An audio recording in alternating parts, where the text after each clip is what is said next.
Comrade Naganna. Naganna అంటే అరుణోదయ నాగన్న.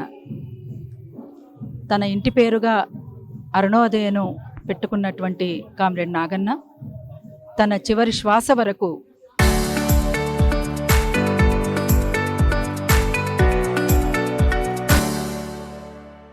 ఏ ఆశయం కోసమైతే తను కొనసాగుతానని మొదలుపెట్టిండో ఆ మొదలుపెట్టినప్పటి నుంచి చివరి శ్వాస వరకు కూడా అరుణోదయలోనే కొనసాగడం, అది విప్లవ సాంస్కృతిక సంస్థ అవ్వడం, అట్లా తన ప్రస్థానం ఎంత ఒడిదుడుకులతోటి, కష్టాలతోటి, నష్టాలతోటి, చీలికలతోటి, బాధలతోటి ఎంత ఉన్నా చివరి శ్వాస వరకు అరుణోదయలో కొనసాగడం అనేటువంటిది జరిగింది.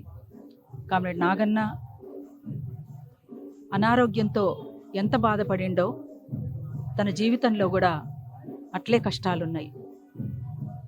అనారోగ్యంతో ఉన్నప్పుడు ఇక్కడ స్పర్శ భాస్కర్ ఎప్పటికప్పుడు తన ఆరోగ్యాన్ని చూసుకోవడం, చివరి దశలో కూడా తన హాస్పిటల్లో ఉంచుకొని అందరికీ తన అనారోగ్యం గురించి చేరవేసి తనకు ఆర్థిక సహకారం కోసం కూడా ఏర్పాటు చేసినటువంటి పరిస్థితులు కూడా ఉన్నాయి.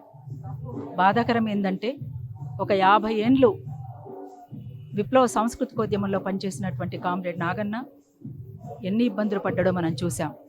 అయితే ఇవాళ ఉన్నటువంటి పరిస్థితుల్లో, దేశంలో, ప్రపంచంలో ఉన్నటువంటి పరిణామాల్ని దృష్టిలోకి తీసుకొని అందరం ఒకటవ్వాల్సినటువంటి సమయం, అవసరం, ఆవశ్యకత ఇప్పుడుంది.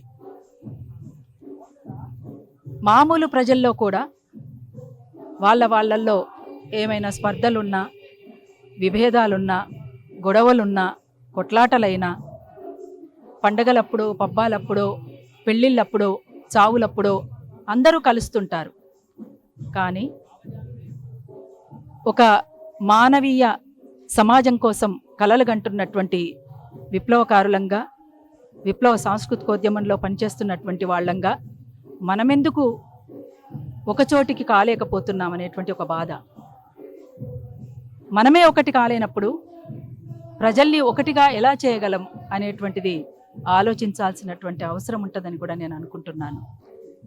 బాధాకరం ఇది. కనీసం ఎక్కడ ఒక చోట కలుస్తామా అనేటువంటిది ఎదురు చూసేటువంటి రోజుల్లో ఉన్నాం.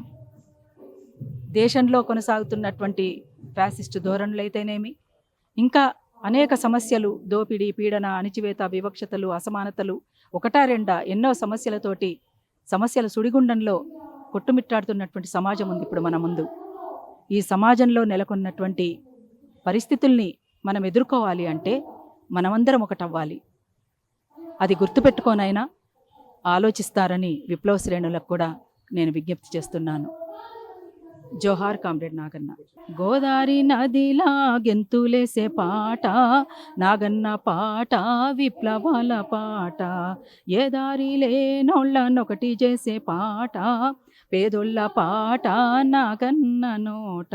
చెట్టు మీద కోయిలమ్మ కూత కూసినట్టు, చెట్టు కింద లేగ దూడగారాము చేసినట్టు, తల్లి ఒడిలో సంటి బిడ్డ ఆడుకున్నట్టు, అడవిలో సింహమై గర్జించినట్టు. గోదావరి నదిలా గెంతులేసే పాట నాగన్న పాట, విప్లవాల పాట. ఏ దారి లేనోళ్ళనొకటి చేసే పాట, పేదోళ్ళ పాట నాగన్న నోట, పేదోళ్ళ పాట నాగన్న నోట. జోహార్ కామ్రేడ్ నాగన్న.